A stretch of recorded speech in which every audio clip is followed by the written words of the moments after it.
So you know it's not a crime to be fascinated by all things criminal.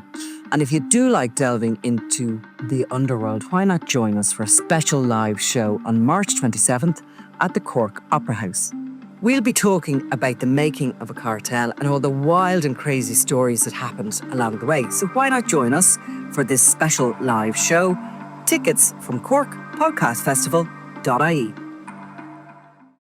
Do you know who Billy Milligan is? No. Billy Milligan is one of the most fascinating studies of people, one of the most fascinating people, in my opinion, that's ever existed, right? So he had multiple personality disorder. So he had, I think it's called, and I'm so sorry if I get this wrong, dissociative personality disorder, or something like that, where his mind literally splits into different characters. And I think he had, and again, I'm probably wrong, he had something like 20 or 22 people living inside his body. He was the first ever recorded case of committing a crime. He was called the college campus rapist. He raped and beat up a woman and got off completely by being able to prove that it wasn't him, that it was somebody else living inside his body, and that he had no recollection, nor was he even there, right? And just in passing, he didn't get off. He avoided jail time and was put in a facility where, but he didn't go to prison, right? He was shooting at people and there was many counts of rape and lots of different things. One of his characters commits arson and theft and robbery and gunpoint and held up banks. Another was an incredible artist. Another one was stronger than all of the other ones and was really violent and could fight. Others couldn't fight to save their life. I think it even said that like one was allergic to bees and the other weren't. Like wild stuff, right? The mind is fully reprogramming this person to literally. I think, do you know M. Night Shyamalan's Split, the film that they made with James McAvoy? Quite a cool film. What's her name? Taylor-Joy, Anna Taylor-Joy, and James McAvoy play it, and he has, I think, 6 or 7 different people, and he kidnaps the girls, and some are really scary, and one's a little kid. That's off Billy Milligan. So Split is not a true story, but it was inspired by Billy Milligan. Tom Holland played him in some Apple series that I can't remember the name of, but Something Inside Me, or I do find that multiple personality thing really scary. I have to say, I find that really frightening that somebody can jump from one personality or one of them can, I suppose really the brain's capabilities. Yeah, and if you're wired correctly, you don't do that. But if you're not, that's an example of the brain just being extraordinary, isn't it? Being able to create. So as well, sorry, one last point on Billy. One of his alters, they call them, alter egos, alters, was Ukrainian, right? Yeah. And could speak like Ukrainian, right? And Billy Milligan has never been to Ukraine. He was brought up on some farm in Oregon, I think. His father used to sexually abuse him and bury him and do all kinds of just awful shit to him. Like he used to urinate on him, used to beat the shit out of him and chain him up in barns. And like he had, the worst childhood you can imagine. And so his mind, in order to protect himself, fractured into different personalities so that he could avoid being Billy. Because Billy was so traumatized that he would become Hugo or whatever it was. And he was able, he could speak different languages. He's never been to any of these places, never studied the languages, so he could reel off shit in other languages. So that's the brain. He's seen obviously something in Ukrainian on television as a kid, and it's taken it and just stored it. It's not possible, right? But you should watch documentaries called The Many Faces of Billy Milligan or The Many Sides of Billy Milligan. Type in Billy Milligan into Netflix. It's old, it's a bit old, but great recommendation. You'll like it. Definitely. And lastly, one of his alters is a doctor. And in order for the prosecution to try and prove that he was full of shit and just lying, they got an actual doctor to come in and discuss medicine in an open court setting, right? And the actual doctor came out and said, yeah, absolutely categorically the bloke in there that I'm talking to is a doctor. Never studied, never been to, just mad shit, Do you believe in reincarnation? Yeah, I probably do. That would explain it. Yeah. No. So I probably do. Yeah. So not in the sense that like, oh, I die and I come back as a caterpillar or something. But no, I think that there's a great book called Many Lives, Many Masters. Don't know if you've read that. And it's all about. I can't remember the author. God, it's been the end of a very long day. I'll send you the author's name. I'll put it up. Dr. Brian Weiss, I think. Right. Look at that. Dr. Brian Weiss, I believe. It's definitely Dr. Brian. And he writes about this. Sorry, do you mind me telling another quick story? Oh, do. These are good recommendations. It's not bad. Yeah. It's not bad. It's a pretty good one. He is a psychotherapist, and he had a client come to him who was a middle-aged woman who was not particularly well-educated, like, not dumb either, but just didn't have a big worldly view and didn't have lots of education behind her. She was a normally anxious woman who was having an affair with a guy behind her husband's back, and she was just anxious and generally stressed. So she came to Dr. Brian Weiss, and he ended up taking her to some Egyptian memorial thing, like a museum. Mm-hmm. And she has never had any interest in Egypt, but she went because she's shagging this guy that she was interested in, and she couldn't have cared less about Egypt, right? And she went along to this thing just to appease him, and found that she knew absolutely everything about Egypt when she arrived, right? So she was looking at stuff, and the guy giving the lecture would say, this is an ancient artifact from, this time period. This is what it was used for. And she's a shy woman. And she went, no, it wasn't. Like, just out of the blue. And she was like, that's used to clean, the Sultan's clothes or whatever. Sorry if that's, that's used for something else, right? She knew what it was. And he was like, no, it wasn't. Anyway, she has this argument. She knows she's right.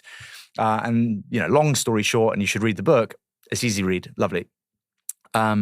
She goes back into therapy. He starts doing past life regressive therapy and starts hypnotizing her. Mm-hmm. She starts coming out with like a lot of stories from different times and different places.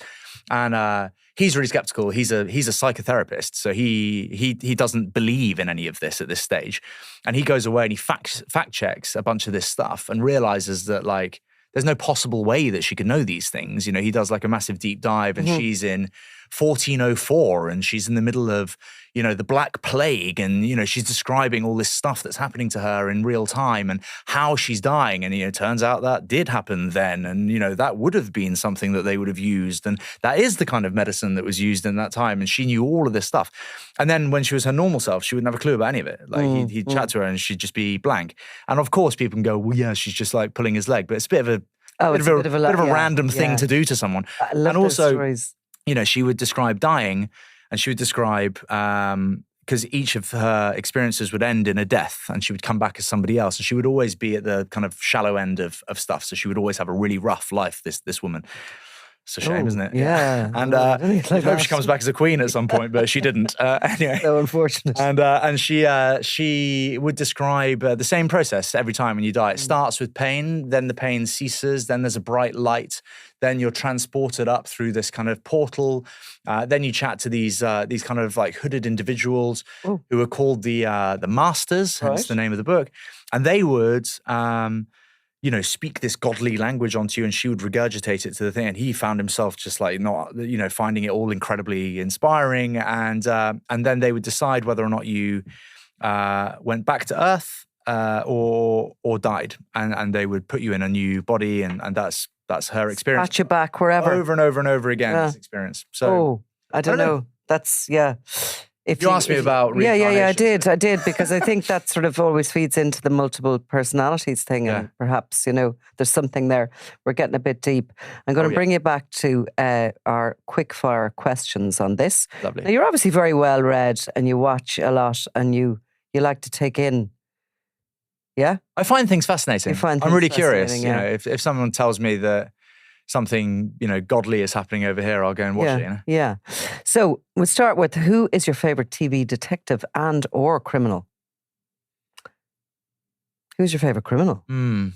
Your favourite, like, that's a bit of a difficult one. Your favourite criminal. Hannibal Lecter's hard to beat. Yeah, well, true, I do love Anthony Hopkins' Oscar-winning performance in Silence of the Lambs. I think he is. I love his intelligence. So I love memorable. his wit. Yeah, I love his nature. Well, I find his nature fascinating. Should we say?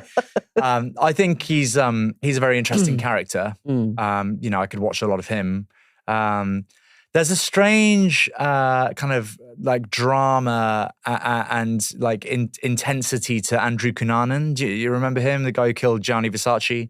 Yes, He basically was just looking to get a leg up in life and, ended up making a mistake, basically, then was on the run quite violently in Miami. He's an interesting watch.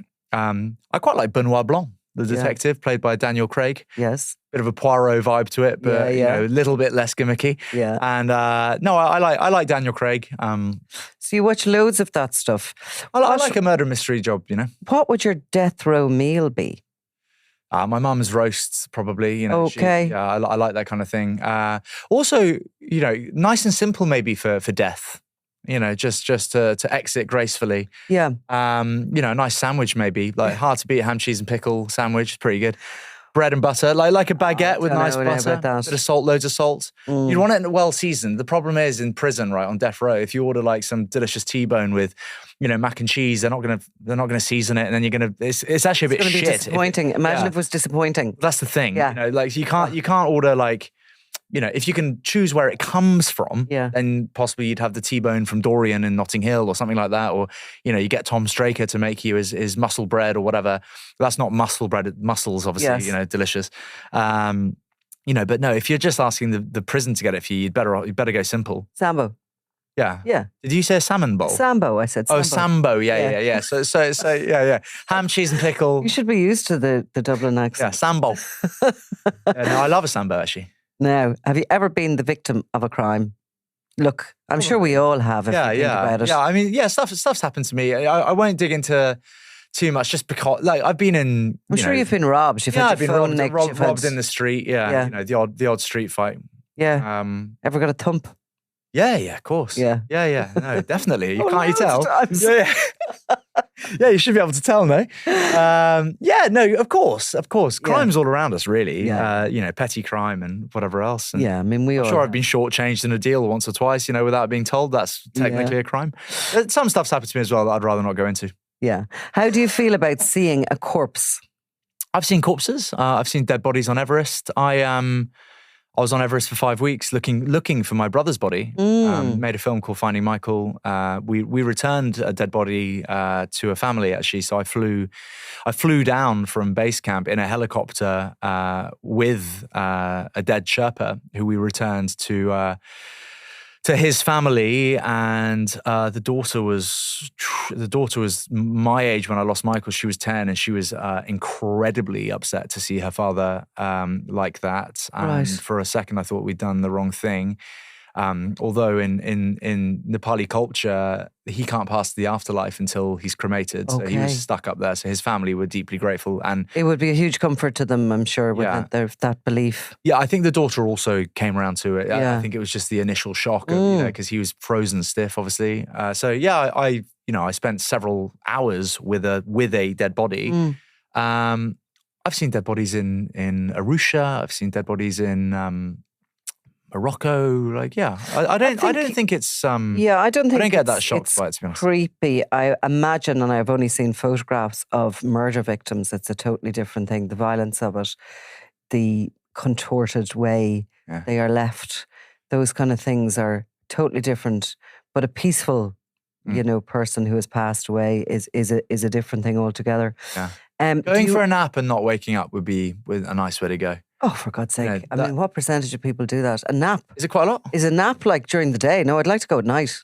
Oh, does it matter about the time? Yeah. Yeah? Oh, okay. A few hours later to do afterwards if you were just going for a nap. Like you could be going out or something. It'd be a disaster. Yeah. Oh, I suppose, if you had dinner reservations, you'd maybe rather it happened after. No, it happened at night. Do you read crime fiction? And if so, what was your last read? Do you read crime fiction? Or I don't. No. I don't. I might, though. Because I think I have enough interest in it. I just... I tend to read. I don't read any fiction really. I read like Psychology you like, obviously. do Yeah, you? I read stuff about the mind and Yeah. psychology. I read your kind of thing. stuff Yeah. about sport. I recently read Endure by Alex Hutchinson, an amazing sports book. I mean, obviously this isn't a sports podcast, but if you're into the body and the mind and how you push yourself really far, this book is incredible. But no, maybe I would like a bit of crime. Yeah. Oh, what about that guy recently? Is it Des? He just killed a bunch of people and just had like bones Des? stuffed in his plumbing. Like, can you remember? Des. Yeah, I think it's called Des. It's on Netflix again. Okay, I'll look. If you haven't noticed, I Des like is Netflix. not a name that you'd expect. I think it's people called to, Des. Yeah. The murderer is called Des, and he's played by Desmond. Well, yeah, I guess, yeah. Yeah, Desi, like a Des. Yeah. Yeah. Right. Well, we'll look at that. Yeah. So this bloke, yeah, was just killing people and just stuffing them like down the drains, basically. Down the drains. If you had to commit a crime, what would it be? I would sell stuff with incredibly high margins. Yeah. Yeah. I do the same. I actually went once to Indonesia posing as buyers for, tobacco, and we actually got a deal to have it brought into Croatia, and then we were going to sell it. I mean, this was all this sort of, Tobacco, you say? Fiction-y sort of character. Yeah. Because I thought tobacco was okay, it's not drugs, and it's okay. Yeah. And then I was looking at the kind of how much I could make, and I was never so tempted in all my life. Yeah, and then you thought, Super this tempted. model's interesting. I know, and I would just go once, make a little, a packet, and that would be it. I would never go back to it again. I think that's the problem with it, isn't it? I think same as most things. If you dip your toe and you pull it off. Yeah. I've got an addictive personality, you see. Oh, and it's just you can imagine it being quite easy money. So it's kind of like, you look at it and you go, you'd be I'm just not going to start because, if I get that easy money, it's quite hard to come by. I don't mind a bit of risk, but it's kind of the buzz. I think back to our very first point almost is, I'm very lucky with the upbringing I've had. I'm very lucky with the set of scenarios that I have and the life that I live. If I didn't have a lot of the options that I do have, could be very dangerous. Absolutely. Spencer Matthews, thank you very much. Thank you. It's been a real pleasure. If you are already a subscriber to crimeworld.com, you've probably binged on our 6-part deep dive into the life and the rise of the dapper Don Christy Kinahan. From the streets of Dublin to the head of a global cartel, what made and moulded the ambitious Kinahan? And where is he now as he runs from the law? For those of you who haven't joined us yet, here's a short extract from our exclusive series, which is just a click away. So we're going to do a rest here. We're going to start this tome, which is the life and crimes of Christy Kinahan Sr., who has to be the most fascinating individual in the entire sort of Kinahan cartel set. He is an intriguing character, to say the least. I think he's the most interesting of all the gangland criminals, really, if you see where he's come from and where he's ended up and how he's managed to navigate through all of those eras of organised crime. An incredible story. If he was involved in another arena of life, he'd be regarded as a kind of heroic businessman. But of course he's not. He's involved in a murderous cartel. But an incredible story. And there's a little bit of intrigue and mystery to his background, which we're going to go into. Some of it is clear, and other bits, the stories that go around the mix, and you can never, for example, some people would say he was a heroin addict. I know he did tell the courts at one point that he did that, but he did it for a reason. And the reason was he wanted a free education. Yeah, no, I mean, it's very interesting, the heroin addict, and maybe we'll come back to that. We'll come back to it because that is something that, certainly some people close to him say that was never the case. Yeah. And those who are sort of, I suppose, become his enemies in more recent times would definitely say that like it's a stick to beat him. Exactly. Yeah. But there's other little bits that are unusual. We'll start and we'll go through as much as we know factually, and then we'll also discuss the rumours. So he's born in 1957. He's 6 years older than Jerry the Monk Hutch, which just gives him a little bit of a, we can see where he is. He's what I would always say was into the bosom of a respectable middle class family. Now, some intrigue comes with this. His father to my understanding, was a taxi driver who worked the Gresham rank on Stephen's Green. And that would have been a good job. That would have been a good job, a well-earning job. Certainly taxis, back in the day when taxis were protected. His father was also at some point registered, or went, I think, on as a dairy farm manager, and also people would say he was involved in kind of street trading. Not, as a lot of people in Dublin would have been over the years, involved in some stalls and selling in that sort of arena. So Christy Kinahan is raised in Cabra, but his birth cert says that he was born in England, in a place called Perryvale, near Ealing, I think, in London. So this is the late 1950s, when at that time in Irish history, we were, there was high unemployment. A huge number of people left Ireland to go to England at times to get work. Many of them returned, but that would have been one of the big points of emigration, where young couples got married and went over there. Certainly Christy Kinahan wasn't raised in England, but he certainly does seem to have lived there at times. He's had connections to Birmingham and that sort of area, maybe all his life. So he's described, I suppose, as a middle class, having a middle class upbringing. Well, I suppose the first house that we can look upon that we know he was in as a child, and he was the only boy in a family of 3 girls, Denise, Maria and Sally Ann. The mother appears to run a B&B from what is a generous Edwardian house. Do you know the name of the road? Charleville Road. Charleville Road. So, I mean, yeah, I know it well. I mean, I would have grown up very close to there. I mean, those houses are worth a huge amount of money.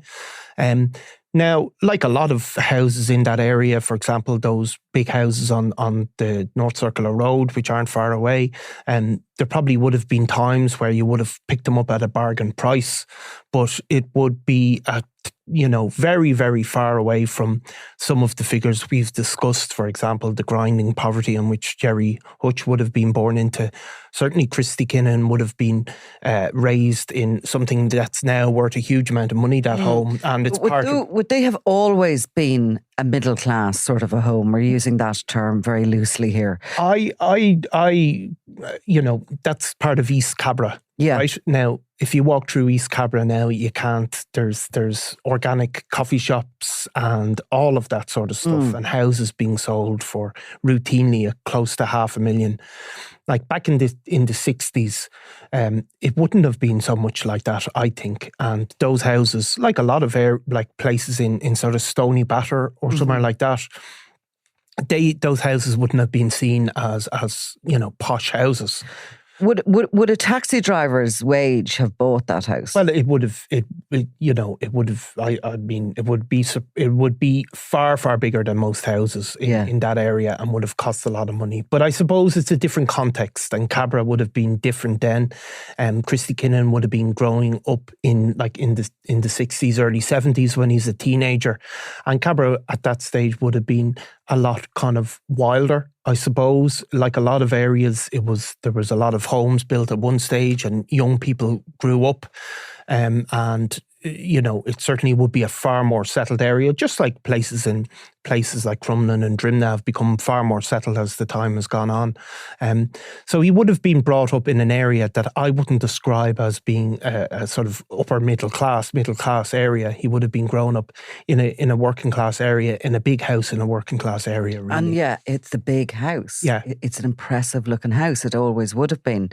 We do have some suggestion that the family originally lived in St. Teresa's Gardens. Yeah. To go from St. Teresa's Gardens to Cabra and to this Edwardian period property is a huge leap. It is a huge leap, and people would have said to me, for example, that the connection between the Kavanagh and the Kinahan family, for example, has always been a bit. Bomber Kavanagh's parents. Bomber Kavanagh's parents would have known Christy Kinahan's dad. They would have been friendly. All those people have no involvement in crime. There's no suggestion of that, but that it would have been, I suppose, maybe not as straightforward as this is he's a middle class guy. It's somewhere along that line, I suppose. And like most Irish people have, they're the poverty is only one generation away, I suppose. Well, he certainly had aspirations, and he was very smart.